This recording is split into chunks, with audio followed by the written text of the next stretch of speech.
Mulye muwogo si migaati. Mulye muwogo si migaati. Kubanga tuli mu lutalo.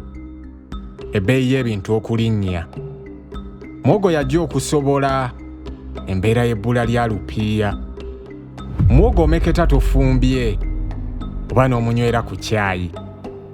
Muwogo talina na kajanja nti akusaba ebbulubbandi. Mpozi bw'oba ng'osiimye omwennyika mu binzaali, mu kkala yavaamu amyuse.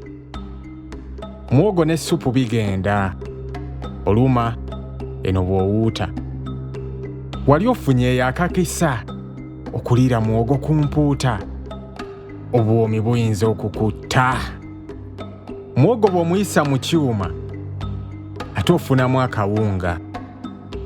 Muwogo balenga busozi mu butale gye bamutunda. Olina 10 mu nsawo naawe osobola okugula. Muwogo talina kyegyo nti mu nnaku 3 awumba. Ebyo yabirekera migaati. Emigaati nga gya buseere. Omugaati gumu omunene sente ze zimu zigula essaati. Muwogo si wa bukwakkulizo nti mutereke mu kifo ekirungi. Ne bw'omuwanika ku bbaati omugyayo nga takaabye. Muwogo agumira embeera. Yandiba asingako n'abajaasi. Omusonsese mu kadeeya teyeefunyanga mugaati. Muwogo omulidde ku makya buziba ng'enjala tezze. Muwogo tazimbya mubiri nti omulidde nnyo kati ogezze. Muwogo tagaana nva, nnyama, bijanjaalo oba enkejje. Eyo gy'ogwira ku katogo ke bagamba nti kalwa mu lubuto. Abajubisa baakatuuma nkokoto. Kiki ekikuliisa emigaati nga tolina bbando ya ssente? Sigala ku muwogo ye waffe. Singa twesiba ku muwogo twandiwona n'akatengo.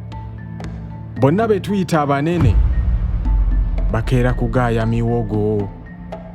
Ge magezi ago batufuge. Emiggo olumu gye batukuba lya muwogo agumya omubiri. Nkakasa tegijja kukuluma. Muwogo engeri gye yakulamu yandikola ng'omuzinga singa abalabe batulumba. Muwogo talwawo okutegeka kasita omwambula ekikuta.